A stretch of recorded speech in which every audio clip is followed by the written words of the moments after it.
behalf of the Saskatchewan chapter of CANSCAIP, I'd like to welcome Beverly Brenna here to give us a talk on 10 tips for writing about children with diverse abilities.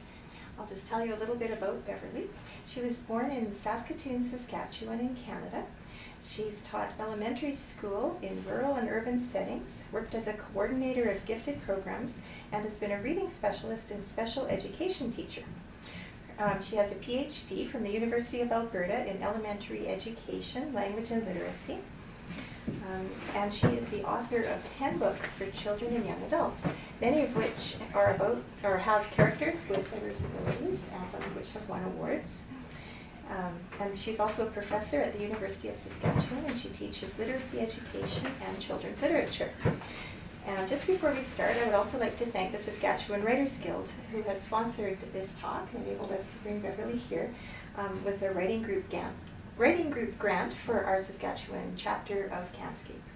So thank you very much for coming, and welcome. Thanks very much, Sharon. And thanks also to CANSCAIP and the Saskatchewan Writers Guild for supporting this presentation.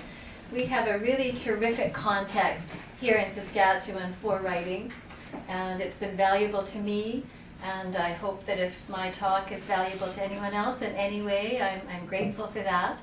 My talk is called Writing the World for Today's Kids, Diversity Essentials. And part of my thinking is, as writers, it's really good for us to have conversations with other writers about the work that we do. I have 10 tips that I'm going to give you today related to writing about diversity. You might agree with them, you might not agree with them. Either way, I think it's good fuel for the work that we're all doing as writers. Much of my work comes from my own experiences with children in my classrooms and from my strong philosophy about inclusion and celebrating difference. From childhood, I heard my teacher parents tell stories about their students, and it was clear that no two students are alike. They and I saw this as interesting, as a good thing. My mother's stories, told well into her 90s, in fact told until age 95 when she passed away, have affected me deeply, and they are embedded in my memory. There, they continually call to me and ask me to think about the messages conveyed. Her story of Johnny and the Pear, for example, from her childhood days in a one-room elementary school, is a story I carry with me in a pocket near my heart.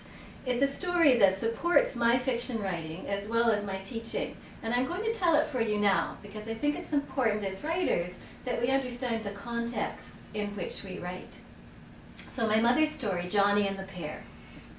It was about 1924, and she would be about 8 years old, and she was a girl in a one-room schoolhouse.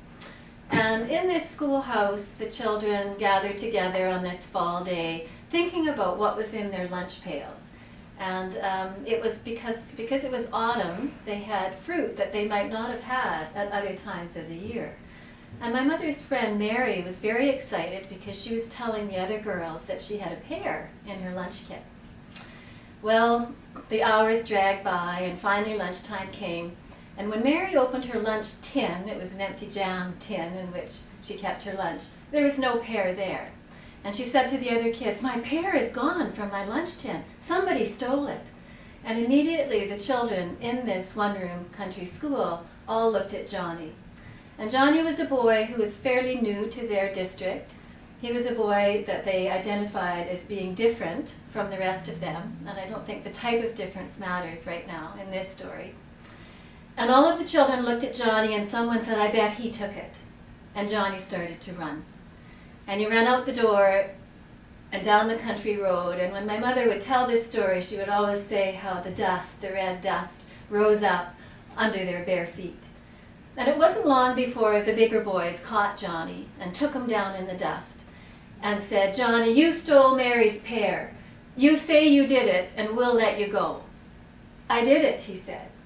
So they let him up, and they marched him back to the school. This whole group of children marched him to the teacher. And they said, "Johnny took Mary's pear right from her lunch kit, and he said he did it."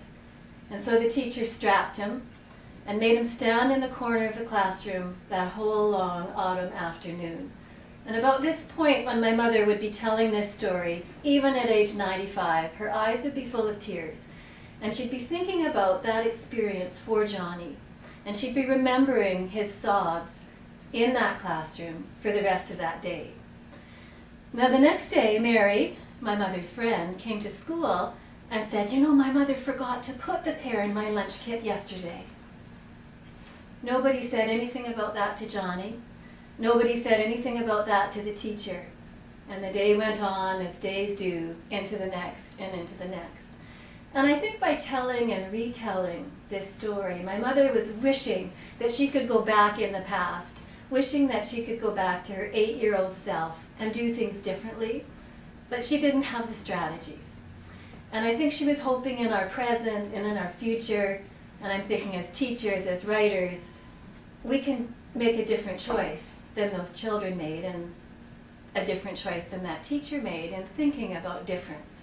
And so that's where a lot of my teaching and my writing originates from, is from that story and about the way that my mother reminds us that difference is an important thing to think about. Children need great stories that reflect themselves and the people they know. These stories can be told or written, and it's the written variety I'm going to be focusing on today. But first I want to talk just very briefly about reasons for sharing literature with children, because I think these reasons are really the wind in our sails as writers.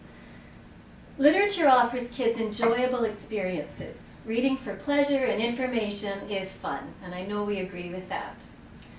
Literature broadens children's understandings of self and other, if it's allowed to do that. Literature helps kids travel to new places, offering vicarious experiences that enrich lives, and literature teaches new words in context and extends children's knowledge of grammatical patterns, because kids don't talk like books are written.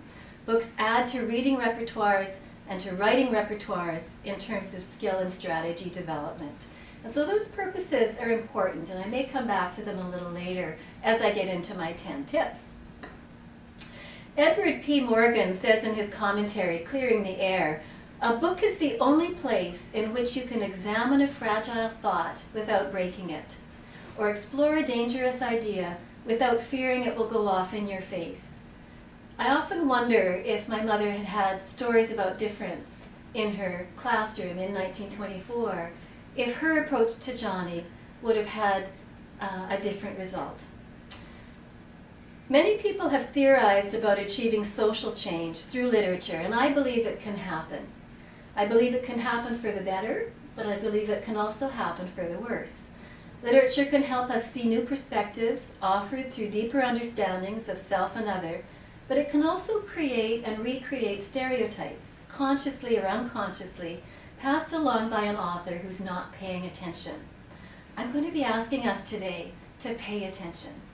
As a classroom teacher and a special education teacher, I can tell you that we don't have enough resources in schools that reflect the kinds of diversity I see in our special education settings or in my classroom settings in general.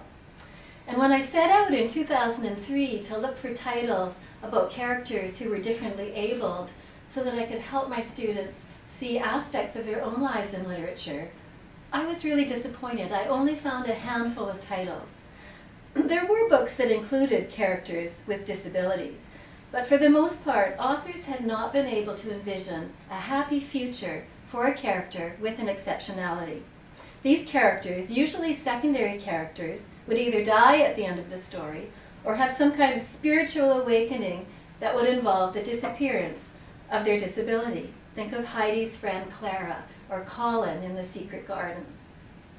I specifically started looking for more current Canadian titles published since 1995, and the result of my larger research project, completed last year, involves 134 contemporary Canadian titles published between 1995 and 2014 that had characters with exceptionalities.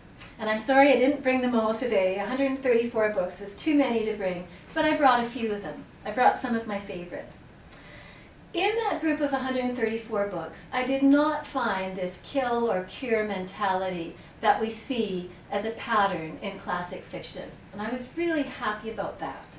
But I did see some other kinds of patterns some of which were just as troubling, and I'll talk about those toward the end of my talk today.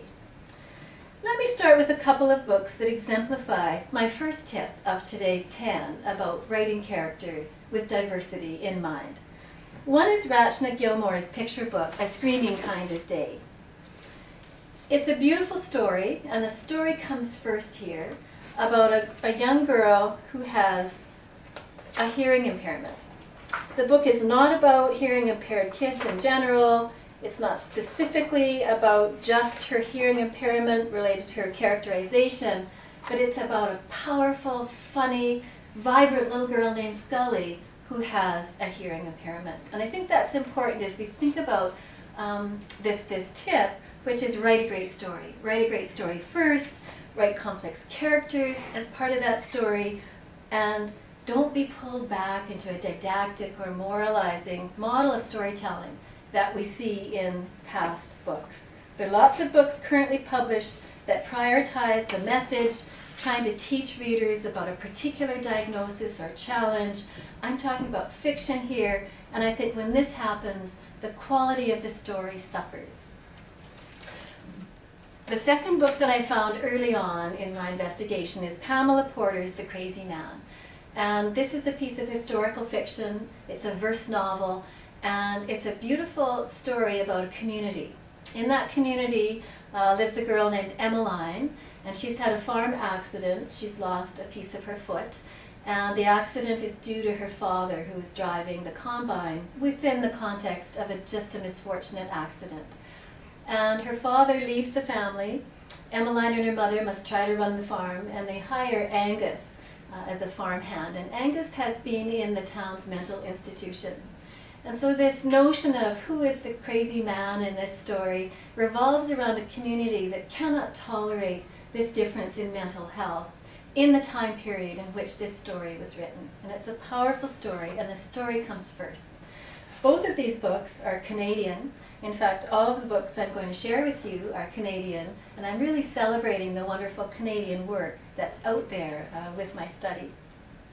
So as soon as the writer loses track of the story in favor of an alternative purpose, I think the story is at risk. What we give to children to read is immensely important. As writers, we owe it to kids to provide them with not only the best literary models, but the best and most complex models of humankind that we can imagine. Remember the purposes I set out earlier for reading and how important these purposes are for developing readers, and I think they're also important purposes for developing people. So story comes first.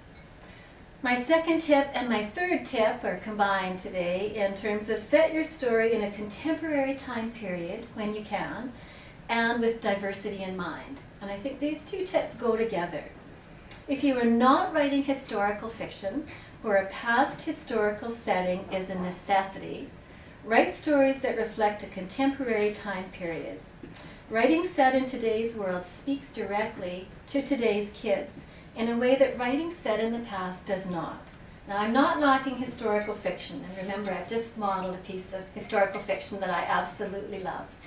But if we're not writing specifically historical fiction, then I think we need to pull ourselves into contemporary times and try not to just remember our childhood and write about that, but write about the child we remember being in today's world. And I see you nodding out there, and I know you know what I'm talking about. I'm speaking to the choir. Here's one of the specific differences between writing for adults and writing for children. Adults often have no trouble at all connecting to books that other adults write that are set in the past. Because as adults, we all have experiences of previous times. Our life experience allows us to respond deeply, even when a story is not set in the here and now. It's different with children. Children don't have the life experience to do this. They need particular help in terms of author scaffolding and author choices when historical fiction is the genre. And when this help is not given, the texts just aren't as accessible to many readers. By choosing a contemporary time period, you are helping with story comprehension. Unfortunately, some of my books have already gone out of print, and I think this setting in contemporary times is a drawback that does add to the tendency of books to go out of print. And you know, that's not a bad thing. When I look at some of the books, Spider Summer of mine, that's gone out of print, it already feels dusty to me. The language feels slightly archaic. The settings, the topics. This boy has a tape deck. Tape deck? What is a tape deck? It deserves to go out of print, and new books that you write deserve to fill its place. Of course, we all want to write classics, books that stand the test of time. And there are ways to do that, ways that another talk might advise us towards. But I'm not going to talk about that today. So by setting your story in a contemporary time period, you will naturally open the door to diversity. We look around in libraries, swimming pools, schools, at community events. What do we see? The late Brazilian educator Paulo Freire would call this being in the world and with the world. And he would advise us that when we write, we should write both the word and the world. Paulo Freire knew about texts whose appeal lay in connections to contemporary life. In 1962, he taught a group of 300 sugarcane workers to read in 45 days by using specific words that were important to them in the context of their everyday life, words from their realm of experience. And he did this as an act of resistance, because once those workers could read, they could vote. Writing from a time period that today's kids will recognize will help you open the door to diversity. A beautiful piece of historical fiction, written as an intermediate novel, is Anne Laurel Carter's In the Clear. And I'm going to talk about a couple of historical ones just to make sure no one leaves this talk with the idea that I don't think historical fiction is important, because it is. And here's two books that really emphasize diverse characters in historical time periods for a purpose that has the historical time period essential to the plot. So In the Clear is a story about a girl who experiences polio. It's about having polio in the 1950s, but it's also about developing friendships, independence, and facing your fears. It's a great story that shifts from the individual to the universal because of the author's careful choice of themes and the fact that this really great story pulls readers into a context that includes polio, rather than trying to teach readers all about polio. Setting this book in 1959 was a great choice. The history works for this story, and the story couldn't be told without it. Another piece of historical fiction that works really well is Gina McMurtry Barber's Free as a Bird. This novel for older children is about the life of a fictionalized woman with Down syndrome. Ruby Jean's childhood is spent in an institution, a real place called Woodland School in BC that actually did exist. The author, choosing to create this story because of her deep knowledge of the fulfilling life of a sister with Down syndrome, wants us as a society not to forget about the injustices done in many similar government-run institutions. So again, the history is absolutely essential for this story. So I've had 3 tips. I've had the story comes first, I've had write it in contemporary time periods and let diversity in. And my 4th tip involves reading books that operate for us as authors as mentor texts. Other books can help you figure out how good work looks. I've just shared 3 mentor texts, 4 in fact, that demonstrate tremendously good fiction that involves characters who are differently abled. And I remember a meeting with one of my publishers once, the lovely Peter Carver, where he basically had a number of books laid out across the table, and my job in this meeting was basically to read through them and figure out how I could solve a problem in my writing based on how some of the authors of those books had solved their issues. And that idea about reading mentor texts cannot be stressed enough. Here are some realistic fiction titles, again all Canadian, set in contemporary times that I recommend as other mentor texts for us in this discussion we're having. One is quite a new picture book by Laurie Weber, illustrations by Aliska Liska, and it's called My Granny Loves Hockey. And here's a rockin' contemporary grandma who wants to play hockey. She uses a wheelchair, and that does not stop her in her quest to join the game. And so this is just a lovely read with lots of themes and issues, but really a good story about really unique characters. Another title that I brought to share is by Beth Gooby. Well, Beth Gooby is a Saskatoon writer Her junior novel, Jason's Why, also works as a high-interest, low-vocabulary novel about this really intriguing character, Jason, who struggles with behavior challenges. We don't know why specifically. We get a sense of a difficult background, perhaps ADHD, but we see him meeting those challenges head-on during a transition into group foster care. And I don't know of another book for this age group that uses this setting as a landscape for a story. And so I really recommend this one. It's a risky text. It deals with some pretty tough issues and deals with them well. Casey Dyer's intermediate young fiction novel, Ms. Zephyr's Notebook, is a good example of a mentor text that includes more than one character with an exceptionality. And in my look at those 134 Canadian books, remember I said I've done some searching for patterns and trends, most of them may have one character with an exceptionality, but generally not more than one. So it seems as though authors feel that in one sort of a circle of life, in this context, only one author can have a disability, and that's certainly not reflective, or one character rather can have a disability, and that's certainly not reflective of real life. And I really like how Casey Dyer handles these multiple characters and the complex issues they bring to this story. 2 more books from my basket.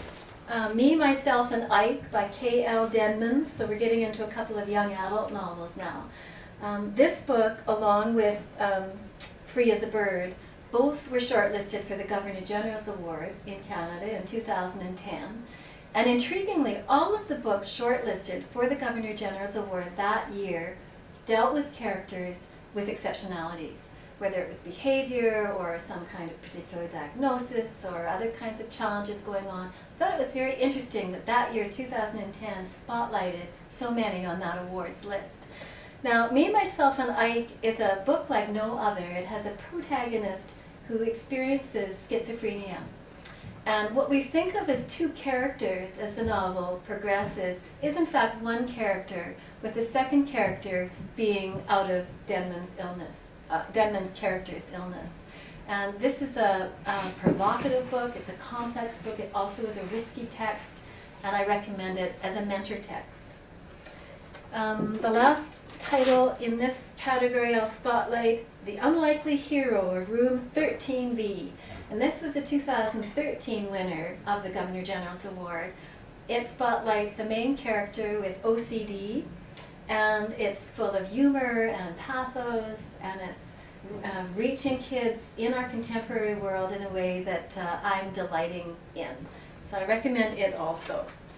Reading a variety of genres and forms has helped me be hopefully adept at trying new things, especially when something isn't working. I first wrote The Moon Children, which is a junior novel of mine about 2 characters, one with fetal alcohol spectrum disorder and the other with selective mutism. I first wrote that book in the first person, and I wrote it from Billy's perspective, the character with FASD, and it just wasn't working. And so after multiple drafts, I shifted into the third person and felt that the story itself was foregrounded in a way that I wanted it to be. I worked in the opposite direction with Wild Orchid, and Wild Orchid is my first in a series of novels about a young woman with Asperger's syndrome, high-functioning autism, we would call it, since the change in diagnosis with the DSM-5. And Wild Orchid was first of all written in the third person, and again it just wasn't working. I couldn't really explain why, but it just wasn't immediate. It didn't have the emotional connection I wanted it to have. Rewriting Wild Orchid in the first person, allowing this protagonist to speak from her own perspective as an 18-year-old woman with autism in the present day, I think helped that novel really take wings. Right now I'm working on adapting Wild Orchid as a stage play, and that's been fun. I've been reading David S. Craig's plays. I'm reading Danny, King of the Basement right now to help me think about the difference between plays and novels and how I can move this play into the public, hopefully, in a way that will be engaging.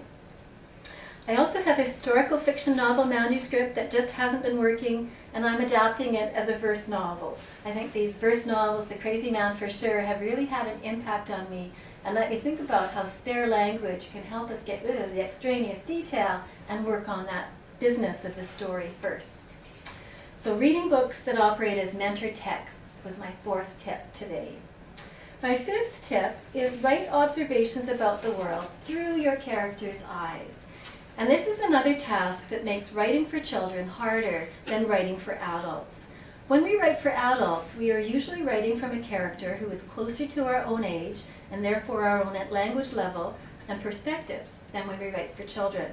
When we write for children, we have to try and look at this world out there, today's world, through a child's eyes. And we do this by remembering how it felt to be a child. And I'm not the one that coined this. I mean, Maura Sendak talks about this. Many brilliant children's authors talk about this, that we have all been children, and we need to tap into that. We don't go back to childhood, but we remember what it felt like to be a child, because we've all been there. What makes children different from adults? Is it hopefulness, resolve, creativity as of yet unspoiled? Is it powerlessness, desire for independence? These are the things that we can draw on from our own backgrounds. And I think they're truly the life force of child characters. But I have not been a child with FASD, as Billy is in my book, The Moon Children. I have not been a young woman with autism, as Taylor Jane is in Wild Orchid. So now, in the work I'm setting out to do, a story in a current time period about someone I know, because this character has some of my traits and feelings, also needs research in order to make the next phase of these manuscripts, I think, really shine. So my 6th tip today is use research to close the gap between what you know and what you don't know about your character. In my choices about writing about characters who are differently abled, research has been imperative. When I started writing my Wild Orchid series, the main character, Taylor Jane, did not actually have a diagnosis of autism. She had some unique characteristics that just got more and more defined as I wrote the work. And about the time I was making some serious decisions about her composition, I was realizing through my study of Canadian children's books that we had some particular gaps on the landscape of what was available that were important to fill. I just couldn't find the titles I wanted to reflect the diverse students I saw in school classrooms. Writing about autism was a tremendous help to me in my teaching because of the research I did. I learned far more about autism than I could ever put into one character, one book, or a series. And I thought about autism much more differently as a writer than I had previously thought about it as a teacher.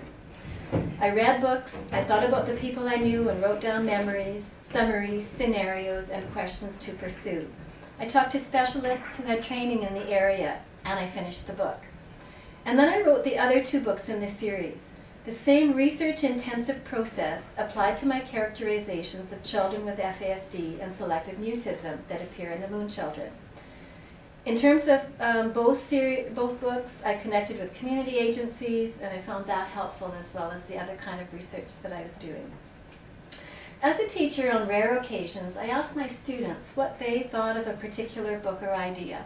And they always gave me great motivation and encouragement that they were my students and I their teacher. Asking them for real feedback wasn't fair, and it wasn't useful. It was better that I focus my time on their learning and their needs, not my own. So 7 to 10, a few more tips. These last 4 tips are all about recognizing patterns and trends in available literature and trying to fill some gaps. Again, if this fits the story you're trying to tell, remember the story comes first. Eliza Dressing writes in her academic book, Radical Change, about how books for children are changing thanks to the digital world. She calls this notion of change radical change, and she speaks of changing forms and formats, changing perspectives, and changing boundaries relative to books of the past. I see a lot of variety in the newer work that's available to kids. Verse novel forms, graphic novels, unique hybrids of text and image. A new title I just reviewed used all sorts of fonts and spacing to signal dialogue and differentiate the real from the unreal, formatting like I've never seen before. We're seeing more stories told from the first-person present perspective about riskier topics than children's books have dealt with in the past. Kids encounter mature subjects and themes on the internet and in other digital settings. We need books that help them negotiate this content. And so books are rising to the occasion with more serious subject matter. I think the digital age has prompted us into more variety and more opportunities to support and engage readers. And as writers, wide reading can help us think about what is possible. The kind of wide reading I'm advising can also alert us to patterns and trends. What's available for kids right now, what is not. My own in-depth research looking at characters with exceptionalities in Canadian children's fiction offered me an inspiring opportunity to try and fill some of the gaps in available books, as long as this direction worked for the story. Many of my findings are published in my academic book, Stories for Every Classroom. This is published with Canadian Scholars Press, and your local library should have a reference copy that you can look at. I'll share 4 results from you that appear in this book, along with many other results. And these results are embedded in these last few tips. This knowledge has affected the content of the work I am doing, and I hope it's helpful to you. Remember again that my study set was 134 Canadian fiction books for young people, published between 1995 and 2014. And I was looking at these books along with a team of student researchers for patterns and trends. And I was very thankful for the Social Sciences and Humanities Research Council, who helped with funding, as well as the University of Saskatchewan, who also supported my work with funding as well. The study set had 21 picture books, 10 junior novels, 50 intermediate age novels, and 53 young adult novels. And so already you can see some interesting things. 21 picture books, only 10 junior novels, and then we get into 50 and 53 for older children. And so somehow as authors we maybe haven't felt like certain types of exceptionalities can appear in children's books. Well, why not? In that study set, we also see a growing trend of books characterizing people with exceptionalities closer to the present day. So in 1995 there weren't that many, but as the years come on, things really start rolling. So I hope this is a trend that continues, because 134 within a 24-year period isn't very many. And when we think of the number of books published for children in Canada, and that only 134, and I can't promise that that's the only group that we have, but I think we're pretty close. That's a pretty limited number. We wrote every publisher in Canada asking for titles. We used word of mouth. We used librarians and research documents. So our 134 was developed through careful trying. And that's not much. So my 7th tip involves one of these particular patterns that we found in this group of contemporary books. And it was that characters portrayed with an exceptionality rarely travel. And we were surprised by that. It wasn't something that we would have predicted. But we were also concerned with the idea that as we read these books and we visit and meet characters with exceptionalities, characters who are differently abled, the fact that they don't travel seems to be a stereotype and a limiting idea that children will receive as they read these books.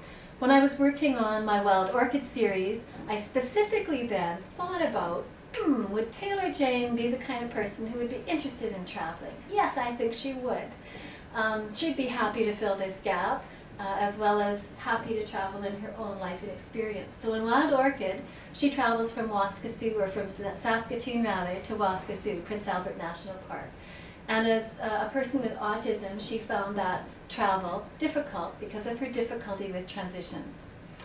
I continued to think about this gap around travel, and in the 2nd book of the series, I decided that Taylor Jane was going to travel to Cody, Wyoming to visit her father, and she was interested and excited about that, and she carried her gerbil Harold Pinter in a special carrying case on the train, and I had some fun with that.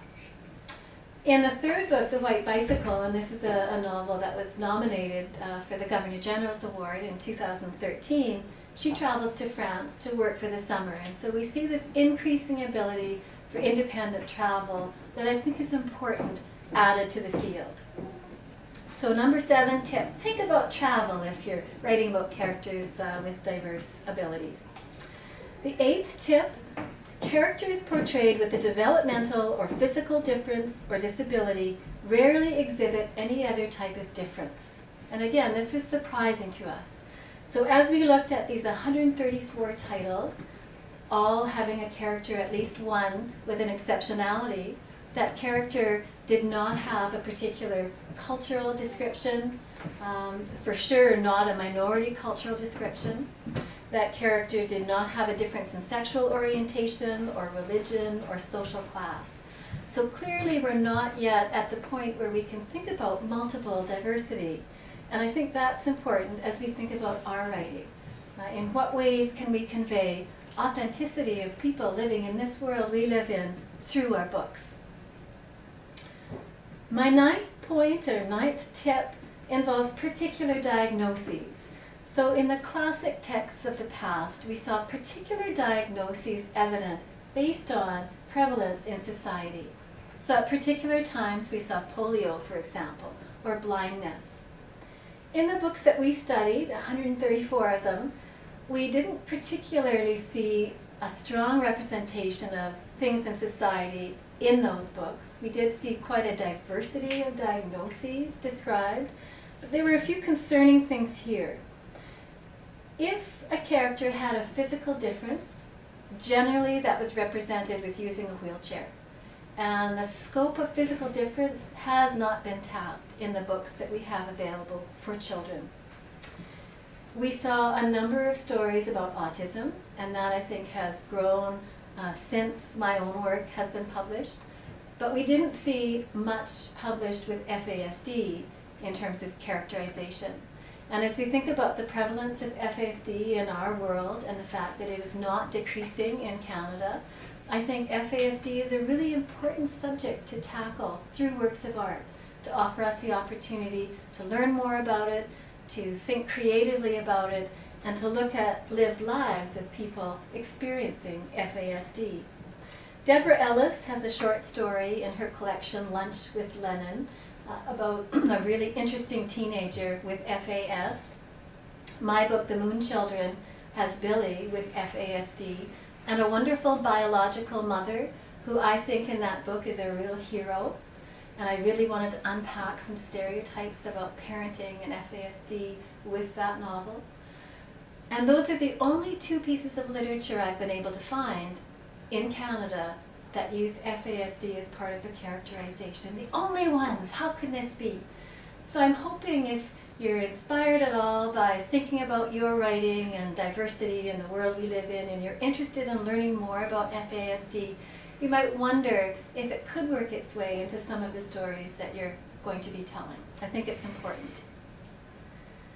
My 10th point, my last point, most of the books, the 134 books, were realistic fiction, with historical fiction following as the next prevalent category. Very few of these books were mystery, science fiction, fantasy. And I thought that was interesting. I wonder if as authors we haven't been able to think about how someone with an exceptionality might handle the role of a detective or the role of somebody who travels through time. And I know we have a few beautiful examples of characters with exceptionalities who do this, but the numbers came out low in this set of 134. So I think here as we think about genre, we can be thinking more about equity. One really wonderful book that appeals to me, Kenneth Opal's Darkwing. You may know the Sunwing and the Silverwing. Darkwing is a prequel to those books, and it involves the characterization of Dusk, who's a young arboreal glider. And Dusk is different from the rest of his clan. He's different physically, because unlike the other arboreal gliders, Dusk can fly. And this difference is treated negatively in this arboreal glider society, and Dusk finds himself persecuted for this difference that he's displaying.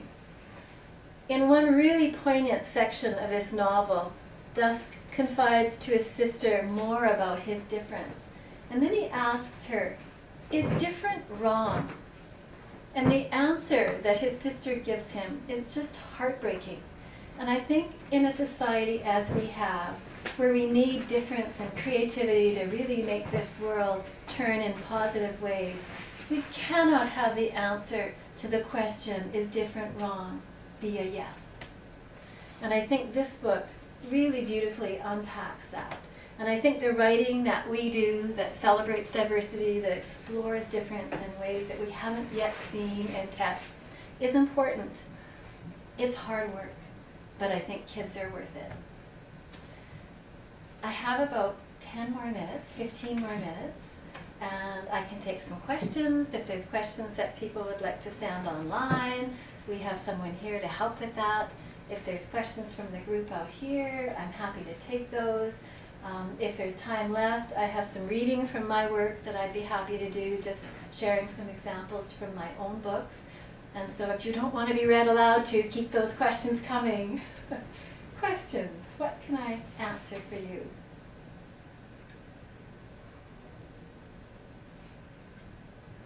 And I know you have some.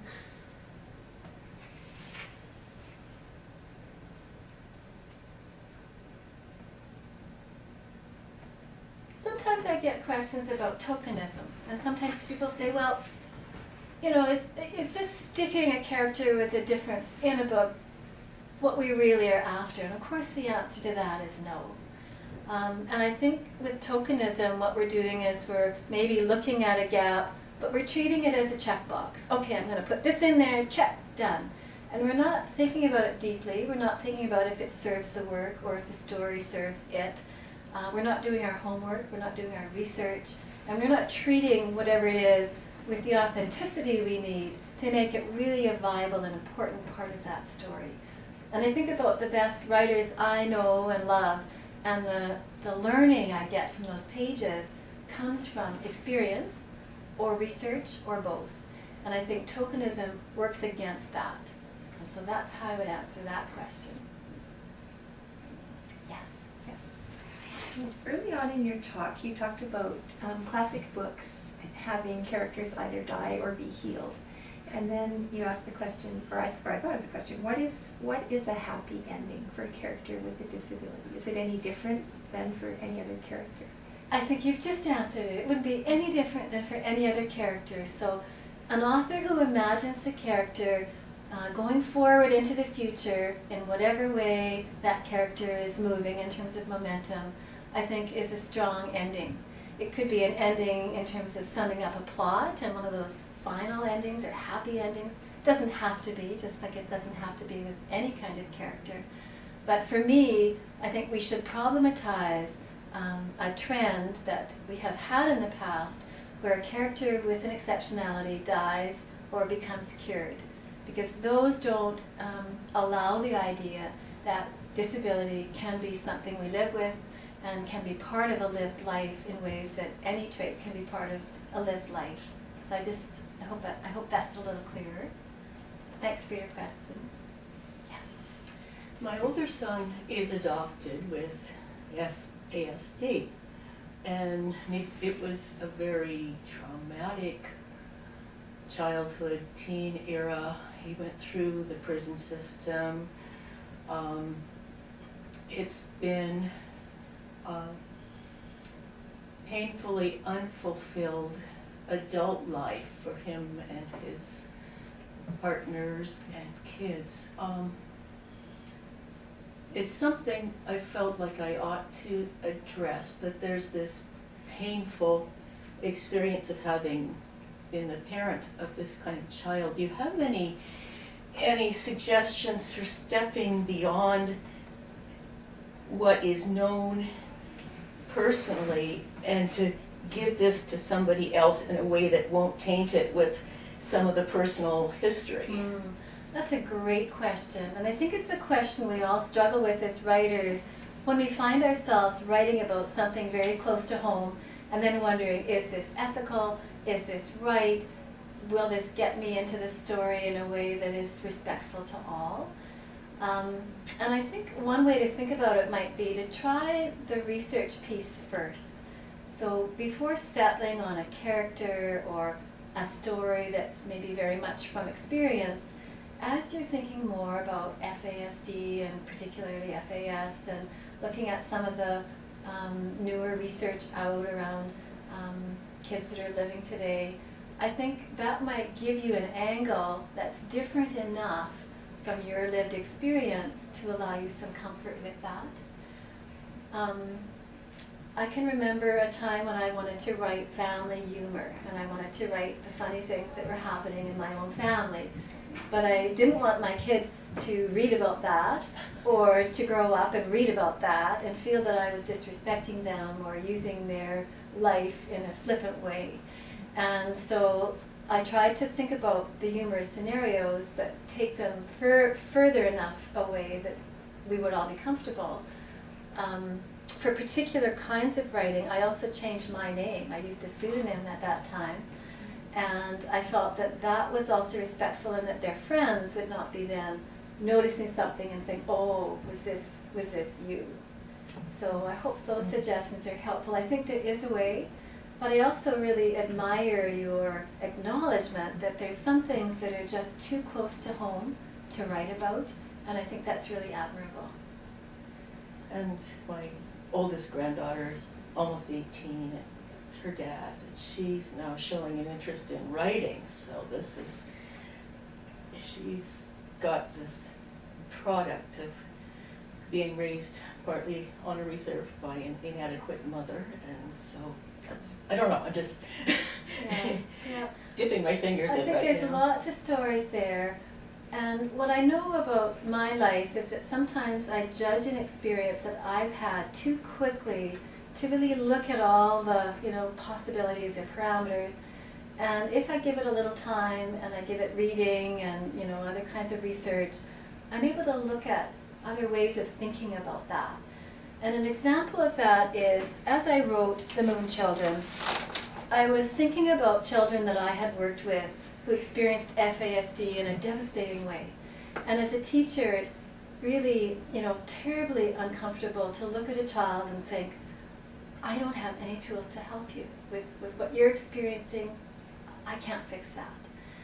And I know there's a feeling like, I'd like to really punish the people that caused this. And as I did my research and realized that FASD is a very complex thing. It's not a woman's problem. And I think it's been underfunded in the past because that's been a label. It's not a cultural problem attributed to particular cultures, because FASD affects us all. I think it's a society problem. And I think the work I did reading about how dads contribute, not necessarily physically, because the research really isn't in on how physically a dad drinking might affect an unborn baby. But socially and politically, a dad drinking and a party lifestyle might continue to pull a mom in ways that are very hard for her to balance.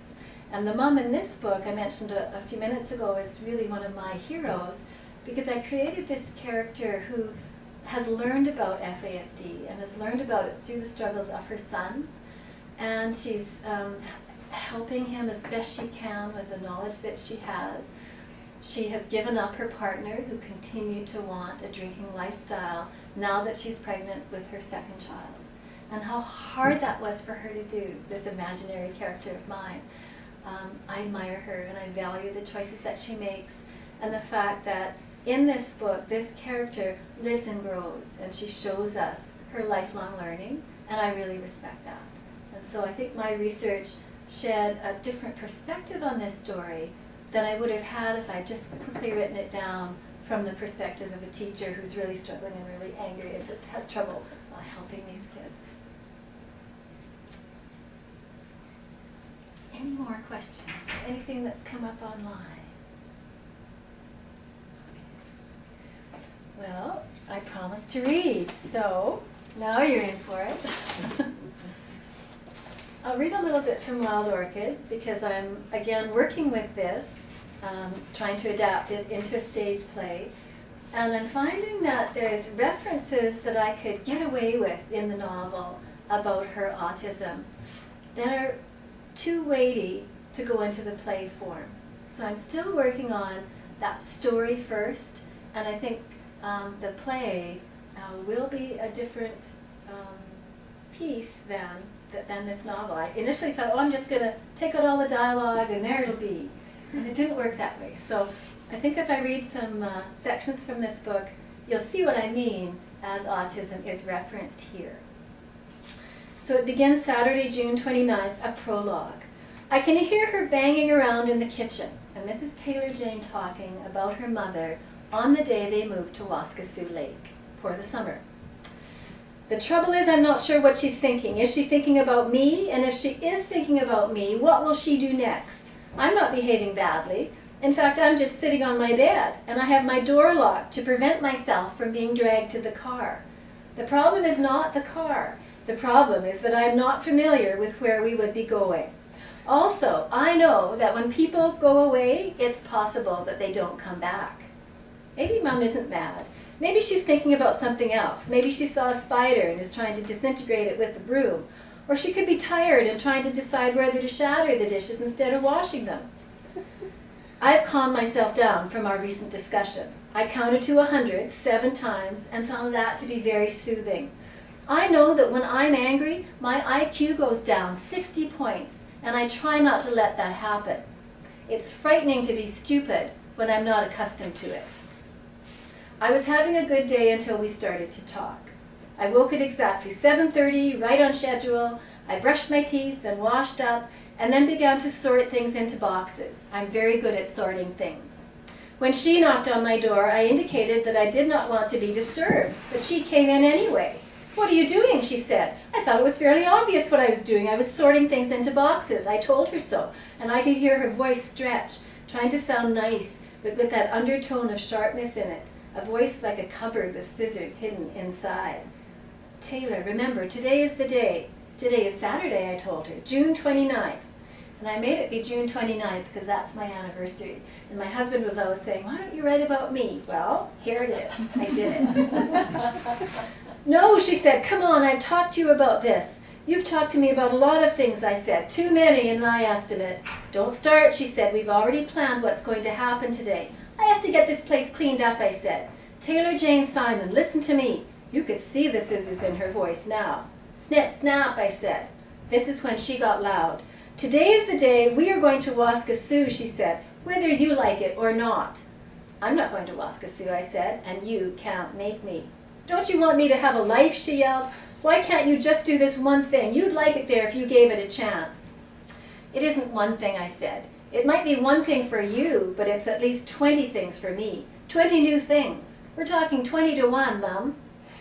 She went out of the room and banged the door. It's not good to bang doors. It's hard on the hinges. It's good I locked the door, because now nobody will bang it again. And when I tried to write that beginning into my play, I've perceived that it's just not working. And what happens next is that this mom and daughter duo do go to Waskesiu against Taylor's best wishes. And actually starting with the story in terms of the play, starting with them in the vehicle, driving to Waskesiu, seemed a more immediate start. So I've cast off this beginning from the play form. Later on in the novel, when they are at Waskesiu, Taylor is going for a walk at the beach. And you'll see some references to autism here that I'll talk about again when I reflect on the play version that's coming. After lunch, I went out for a walk. I went back to the beach, and because it was a warm day, I took off my running shoes and tried walking in the water. I've seen people do this in movies. The water was cold, and the sand felt invasive against my feet, so I brushed myself off and put on my shoes. Families with kids were playing in the sand, and some people were swimming. I didn't look at anyone, just minded my own business and walked past. When I got to the end of the beach, there was the playground, and one swing was free, so I sat on it and spun for a while. That felt really good. There's a couple of autism websites I've gone on, and I remember a questionnaire I saw on one of them. The first question was, when you go to the beach, do you want to A, lay down your towel and stretch out in the sun? B, kick off your sandals and run into the waves? C, get off the beach as soon as possible? Of course I picked C. I got a total of 85 points out of 100 for my answers to the questions, and at the end of the quiz, everyone with over 75 points gets a message that says, congratulations, you're definitely autistic. I got the message. And it goes on to how she got her Asperger's diagnosis when she was in grade 5. And so again, that kind of showing, or rather telling, not showing, hasn't worked for me in the play version. So I'm thinking about how I can use some of this material, maybe in dialogue or maybe not at all, and show her character rather than tell about it. The last bit I'll read is a section from Wild Orchid when Paul and Taylor are walking on a nature trail together, and they're walking along by the lake. And this story is very close to a story that happened in real life with me and my sister-in-law. So as you think about, what's safe to put into print, I tend to put a lot of funny episodes that happen in my family into my books, as long as they give me their permission. So we're walking along on a path beside the lake, Taylor and Paul. Then a boat came in about 10 meters from shore, and the driver yelled, "Look out up ahead! Bears on the trail!" Before I could react to this, I saw a bear just up ahead of us, and then another. "Cubs," said Paul, and he took a step backward. I took a step back too, and then I saw another little bear join the others. 3 cubs. I remembered what it had said in that film, that mother bears are generally only dangerous if you are a threat to their young. I turned and ran into the water toward the boat. Even though I don't like water, I threw myself in and began flailing my arms and legs because I know swimming is faster than walking. When I got to the side of the boat, the man reached over and pulled me in. I sat dripping on the seat, and a man and a lady looked at me. "Good thing it's a hot day," she said. "Are you afraid of bears?" I nodded. "Is it okay that I'm in your boat?" I asked. "Well, sure," the man said. "It won't sink because of weight restrictions?" I asked. "No, we're fine," said the woman, laughing and handing me her coat. I wiped my face on it. I don't know why she was laughing. "Where would you like me to take you?" asked the man. I looked back toward the shore. Paul was walking back along the water, away from the cubs. He wasn't walking slowly, but he wasn't running either. "Follow that guy," I said. The woman laughed even harder. Paul looked at me and pointed out to the pier. I said to the man, "Please take me to the pier." I'm glad I remembered my manners. The man drove the boat over to the pier and I climbed out. It was a hot day, but I was shivering even though I had the coat on. The woman said, "I'll need my coat back now," and so I had to give it back. When Paul came up to me, I could see that he was laughing too. "Why are you laughing?" I asked. All the laughing was making me frickin' furious. "You look very wet," he said. "You'd be wet too if you jumped in the lake," I yelled. "I thought you didn't like swimming," he chuckled. "People can change their minds." I yelled even louder, and he stopped laughing. "Don't get your shirt in a knot," he said. This really ticked me off. I wasn't even wearing a shirt because I had on my jean dress. "That's just like you," I screamed. "You say stupid things that nobody can figure out." "Hold on," he said. "There you go again. What should I hold on to? You're talking nuts." And I thought the mother bear was going to come and kill me, and now I'm all wet, and I hate being wet. I hate it so much. And the water was really cold, and all sorts of animals and fish and other people have been in that water, which makes it really disgusting. "You're right to be mad at. I shouldn't have laughed," he said. "You're right." I was still yelling, but I took a deep breath and protected what was left of my IQ. That's a little bit from Taylor. And this is one of my favorite scenes in this novel, but staging it, she has to be all wet. So I'm going to still work with this and try to figure it out, and I hope that reading the plays of other people as mentor texts will help me. I hope that there may have been things that you have been helped by in terms of our talk this afternoon. Whether you agree or disagree, I think it can inspire us to the work that lies ahead. And I wish you well in your work with children's literature. Again, I think it's important. I think that children's books do make a difference. They make a difference to children as readers, and they make a difference to children as people. Thanks very much for your attention this afternoon.